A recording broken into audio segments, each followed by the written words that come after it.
Enggak.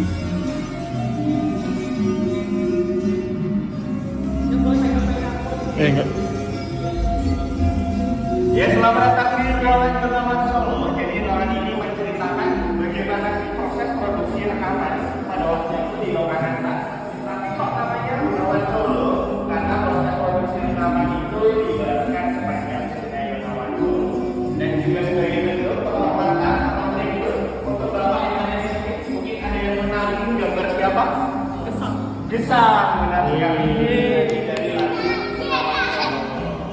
Nah, jadi meskipun lagunya itu sudah ada sejak 1940-an, tapi Lokananta ini merilis ulang lagunya di tahun 1960-an.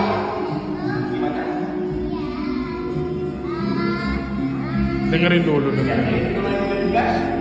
Lokananta merilis ulang lagu Bengawan Solo ini di tahun 1960-an, dan desa ini menjadi salah satu musisi yang juga membesarkan nama Lokananta.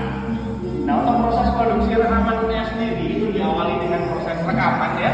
Nah, berbeda dengan proses rekaman zaman sekarang. Kalau proses rekaman zaman dulu itu hanya bisa dilakukan secara one take. Jadi sekali rekaman tidak boleh ada yang salah. Nah, kemudian nanti masuk ke proses mixing dan mastering. Mixing dan mastering ini adalah proses editing untuk media audio.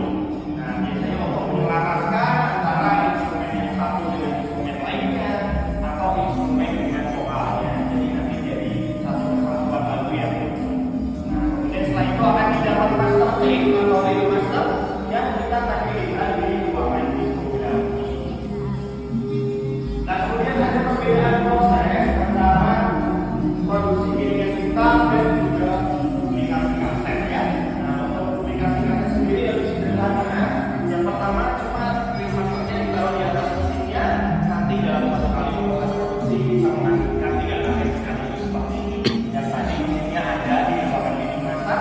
Nah, tapi untuk produksi piringan hitam itu prosesnya jauh lebih panjang. Yang pertama harus melewati proses engraving terlebih dahulu. Nah, engraving ini adalah untuk mengukir piringan hitam untuk menghasilkan jumlah suaranya. Kenapa? Ya bagus ya, ada gambarnya ya. Nah, kemudian setelah itu masuk ke proses galvanizing.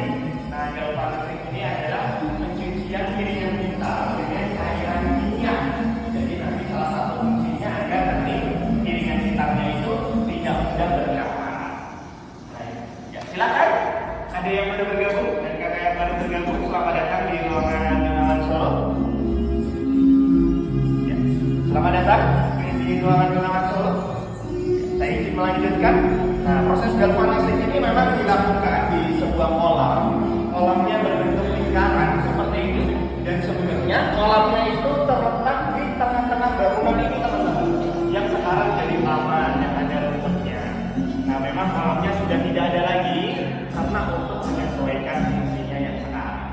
Tapi nanti kalau teman-teman jeli, perhatikan tengah-tengah tamannya, itu nanti akan ada bekas lingkaran itu warna kecoklatan. Nah, itu adalah bekas kolam dari proses galvanizing.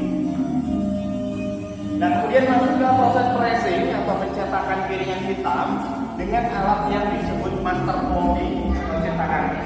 Nanti dalam satu master molding ini bisa untuk mencetak sekitar 1.000 piringan hitam. Nah, kemudian nanti masuk ke proses quality control dan kemudian packing. Nah, dan kemudian nanti tahap akhirnya bisa didistribusikan. Untuk proses pendistribusiannya sendiri, sebelum tahun 65 ini Lokananta bekerja sama dengan RRI. Jadi semua karyanya Lokananta itu bisa dibeli di cabangnya RRI di seluruh Indonesia melalui kooperasinya. Nah, meskipun setelah tahun 65 Lokananta ini memilih memasarkan karyanya secara mandiri. Nah, salah satunya dengan mungkin sempat lihat ya mobil merah yang ada di depan. Nah, itu adalah mobil operasional yang digunakan Lokananta untuk memasarkan karya-karyanya ke pasar. Nah, nantinya setelah diterima di tangan konsumen, untuk piringan hitamnya bisa diputar menggunakan alat yang seperti ini. Nah, ini adalah gramafon ya.